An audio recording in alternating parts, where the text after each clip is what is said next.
শুধু ঘটকালি করে বেড়ায়, ঘরের কাজকর্মের কোনো খবর নাই। ধুর, এই শুনছো, কোথায় গেলে গো? এই তো আমি একটু বাইরে যাচ্ছি। বলি, সারাদিন বাইরে এত কিসের কাজ? ঘরের কাজকর্মের দিকে একটু মনোযোগ দিলেও তো পারো। শোনো গিন্নি, ঘটকদের কোনো কাজ না থাকলেও বাইরে ঘোরাঘুরি করতে হয়। বলা তো যায় না কখন পাত্র পাত্রীর দেখা পেয়ে যাই। দেখা পাওয়া মাত্রই আমার এই ট্যাবের মধ্যে তাদের বিস্তারিত তুলে ফেলতে হবে। তোমার ওই কাজ চুলোই যাক, সারাদিন তো করে বেড়াও চাপাবাজি। এই চাপাবাজি করেই তো আমার বাপকে পটিয়ে আমাকে বিয়ে করে ফেললে। আমার বাপ সাদাসিধা মানুষ, তোমার চাপাবাজি শুনে আমাকে একটা অকর্মার ঘরে পাঠিয়ে দিল। তোমার বাবার সাথে কি এমন চাপাবাজি করলাম আমি শুনি? বিয়ের আগে তো আমার বাবাকে বলেছিলে তোমার এই আছে সেই আছে, এখন তো দেখি কিছুই নাই। গিন্নি, যাওয়ার সময় এসব বলে আমার যাত্রাটা অশুভ করে দিও না তো। এই আমি চললাম।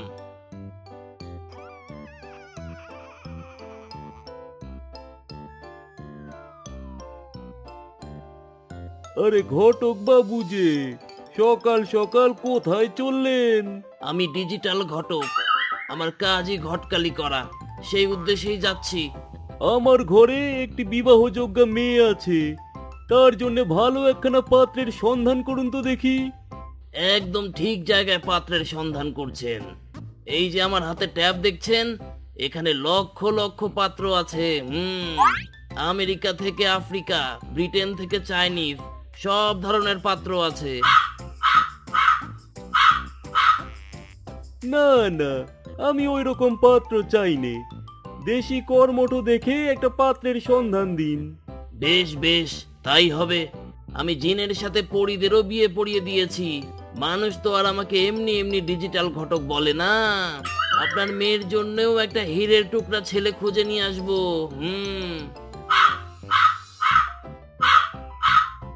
দেখেছেন ঘটক সাহেব, আপনার চাপাবাজি বেচারা কাকেদেরও সহ্য হচ্ছে না। আচ্ছা, আপনি পাত্রের সন্ধান করতে থাকুন, বেলা পড়ে গেল, আমি চললাম। কাকের বাচ্চা কাক, তোরা ডাকাডাকি করার সময় পেলি না? এই কাকেরাও না আজকাল যা তা হয়েছে, সময়ে অসময়ে ডেকে উঠে। না, আমি বরং বাড়ি চলে যাই। আজকে যাত্রাটা শুভ বলে মনে হচ্ছে না। ছ্যা।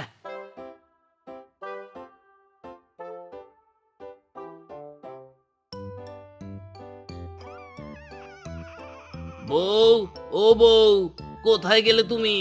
বের হও তো দেখি। আবার কি হলো গো? মাত্রই না বাড়ি থেকে গেলে, চলে এলে যে।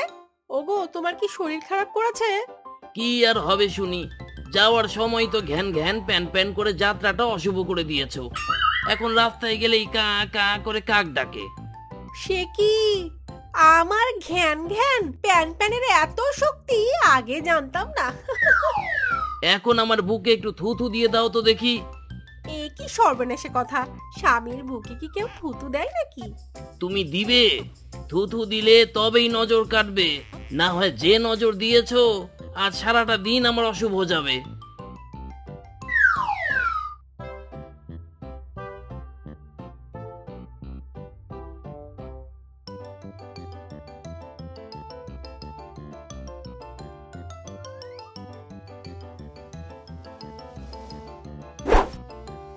এই যে ঘটক, তোমাকেই তো খুঁজছি চান্দু।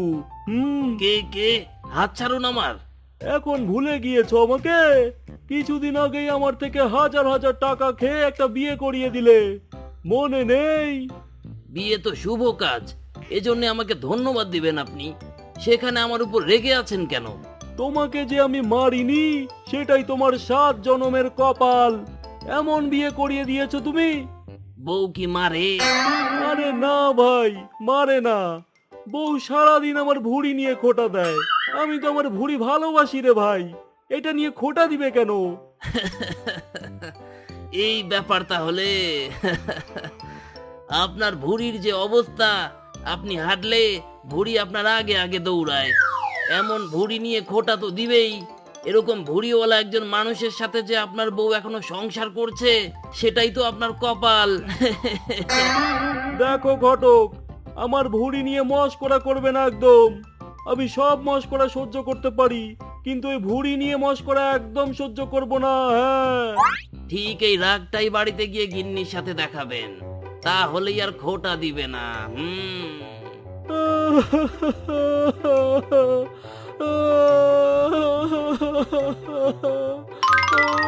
সে কি কাণ্ড বাপু, আপনি কাঁদছেন কেন?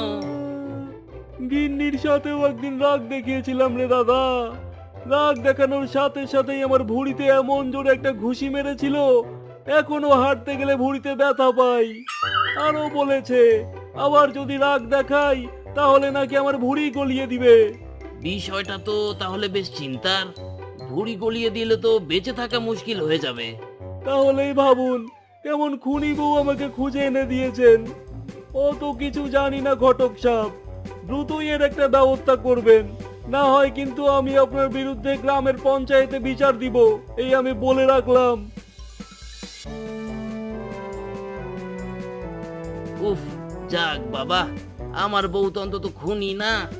একটু বেশি কথা বললেও আমাকে মারে না কখনো। আহারে আমার লক্ষ্মী বউ।